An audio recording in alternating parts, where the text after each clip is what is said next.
Congressman said, email us. Everyone, email us. I don't have one senator out of about 50 that we've contacted or congressman who's doing anything about it yet, including Rand Paul, whose constituent is Sam Gerard. So, yes, sir. Why don't you call Alex Jones and get on his show? I've tried to do that too, and I've emailed him, and Alex, I've been on his show probably a dozen times in the past, and since his divorce, I can't get him to call me back, and I don't know what's going on there. And so I've been on other radio shows.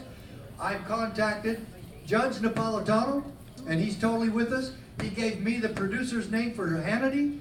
I contacted them, and they poo-pooed it. How about Jeff Rance? I would like to get that. I need that. So we're still trying, but I mean, we need to raise about $25,000 so we can get back to work on this, because we want to do ads in a lot of these. We want to do radio ads with Savage. What's Savage's first name? Michael. Michael, yeah, of course. With Michael Savage, we want to do some with Hannity. We want to do some with Limbaugh.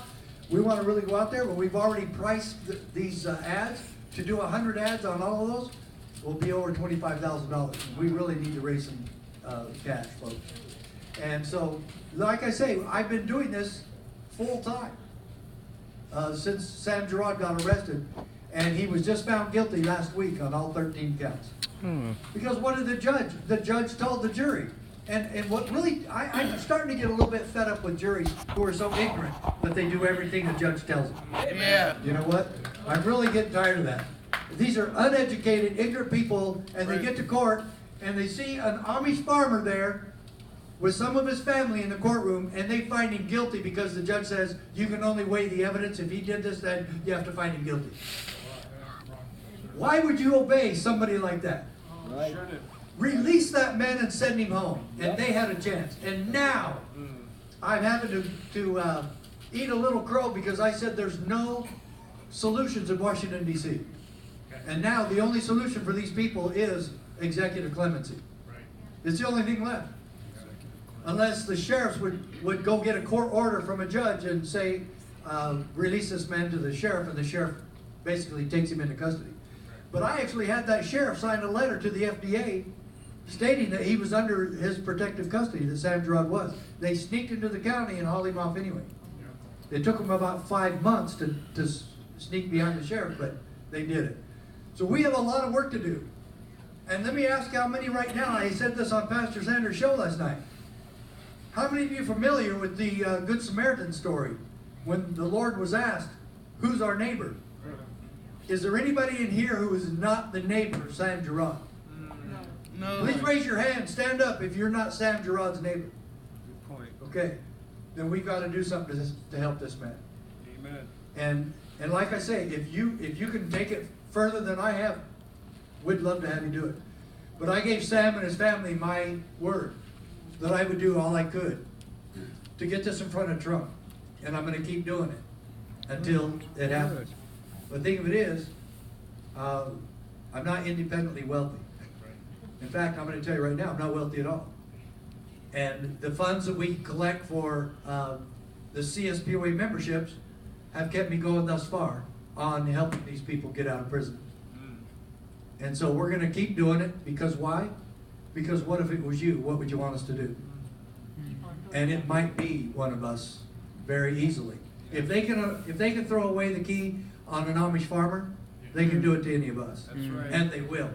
And some of you have already seen how ruthless they are, especially if you've ever been contacted by the Internal Revenue Service. Yeah. So let's get busy with this, and I'm gonna show you what we're after here, what the CSPOA is really after. Okay, what is it that we want and that we need and that our ultimate goal? I'm going to show you the evidence tonight. I used to be an investigator, detective. I'm going to show you the evidence. Because quite frankly, if you think I came all the way out here from Arizona and asked you good people to be here just so I can spout off a bunch of Sheriff Mack opinions, you're wrong. I'm not going to waste your time with something like that. I will show you the evidence of what I'm talking about and show you very clearly that the sheriff is the ultimate authority in your county, and that he has not only the prerogative, but the duty and responsibility to protect and defend you from all enemies, both foreign and domestic. Amen. Okay? Amen. Now this is on YouTube, and this deputy was also at this conference 2013. If you buy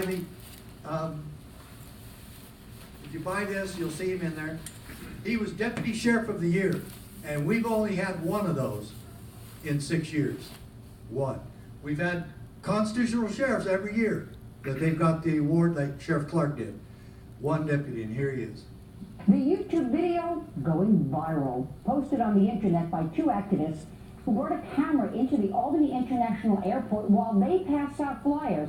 Now, it led to a heated dispute over First Amendment rights. Beth Wortman has our top story. Beth?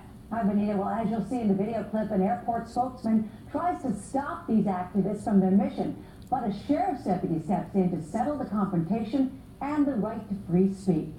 And so, hey everyone, this is Ashley Jessica. I am here at Albany International Airport. The young woman is standing outside the security checkpoint at the airport, telling the camera that she's there to hand out flyers to travelers, reminding them of their right to opt out of getting the body scan, which she claims carries health risks. Okay, hold on. First of all, turn this off right away. He's the airport manager. To stop videotaping and to go downstairs, which they agreed to do, and they are confronted again. You have $1 million insurance policy here. You're violating the airport authority guidelines. You haven't paid. That doesn't matter to us. You can check that out. But as the tension builds, Sheriff's Deputy Sam Lennox steps in, separating the two parties, then lays down the law. Obviously, this is your constitutional right. This is your constitutional right. Concerned you're not breaking any laws. Okay? That's what we want to get across to you guys. Myers objects, ordering airport employees to allow only ticketed passengers upstairs, accusing the activists of blocking the escalator. But once again, Deputy Lennox defends their First Amendment right. Okay, so that means we're doing it for, I told you I am Jason Burns. Let me see your identification. I don't need to show you my identification. He doesn't have to show you. The activists continue their mission. The video later posted to YouTube and goes viral. Not the kind of attention Deputy Lennox is used to.